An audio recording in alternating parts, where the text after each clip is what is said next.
বন্যার পানি নেমে গেলেও দক্ষিণ চট্টগ্রামের সাতকানিয়া, লোহাগাড়া, বাঁশখালী ও চান্দনাইশ উপজেলায় বন্যার ক্ষতচিহ্ন এখনো শুকায়নি, বরং বেড়েছে নানামুখী দুর্ভোগ।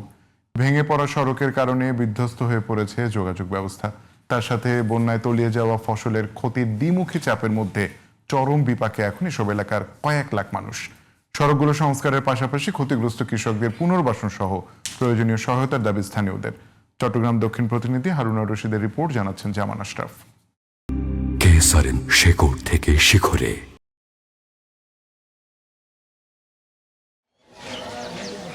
টানা বৃষ্টি ও পাহাড়ি ঢলে দক্ষিণ চট্টগ্রামের 4 উপজেলার বিভিন্ন ইউনিয়নে বেহাল অবস্থার সৃষ্টি হয়েছে।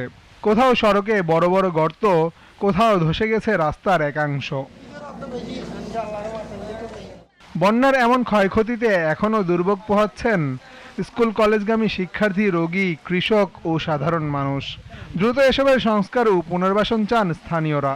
এত বেশি ভাঙছে, ভাঙার পরিমাণটা এত বেশি হয়েছে, এখানে নরমালি চলাফেরা করা কষ্ট হয়ে যাচ্ছে। এই ভাঙার কারণে এখানে ত্রাণ পর্যন্ত পৌঁছাতে পারেনি। আমি দ্রুত সরকারের নিকট দাবি জানাচ্ছি যাতে এই রাস্তা দ্রুত মেরামত করা হয়। পানি উন্নয়ন বোর্ড এবং সরকারের পক্ষ থেকে যদি এই অংশ যদি উঁচু করে বাঁধ নির্মাণ করা হয়, তাহলে অদূর ভবিষ্যতে হয়তো এই সাতকানিয়াবাসী এই বন্যার কবল থেকে কিছুটা রক্ষা পাবে।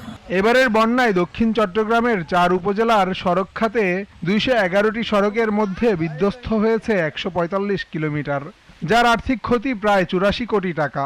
উপজেলা পরিষদের যে রাজস্ব বাজেট আছে ওটা থেকে আমরা যেগুলো আইডি ছাড়া যে রোডগুলো আছে বা একান্তই জরুরি যে রোডগুলো আছে এগুলো আমরা কানেকশনের চেষ্টা করছি। যোগাযোগ ব্যবস্থার পাশাপাশি কৃষি খাতেও 4 উপজেলায় ক্ষয়ক্ষতির পরিমাণ প্রায় 197 কোটি 41 লাখ টাকা। তবে ক্ষতিগ্রস্ত কৃষকদের সহায়তার আশ্বাস দিয়েছেন কৃষিমন্ত্রী সহ সংশ্লিষ্টরা। এই সরকার কৃষকের সরকার। আপনি বুঝেন, কৃষক তার ফসল উৎপাদন করে দাম কমে গেলে ক্ষতিগ্রস্ত হয়, যার জন্য সরকার চিন্তা করছে প্রত্যেক ইউনিয়নে একটা করে মিনি কোল্ড স্টোর। তথ্যটা সংগ্রহ করে ইতিমধ্যে আমরা আমাদের জেলা অফিসের মাধ্যমে অধিদপ্তরে প্রস্তাবনা পাঠিয়েছি। যদি কোনো প্রণোদনা আসে তাহলে অবশ্যই সেটা ক্ষতিগ্রস্ত কৃষকদের মধ্যে বিতরণ করা হবে।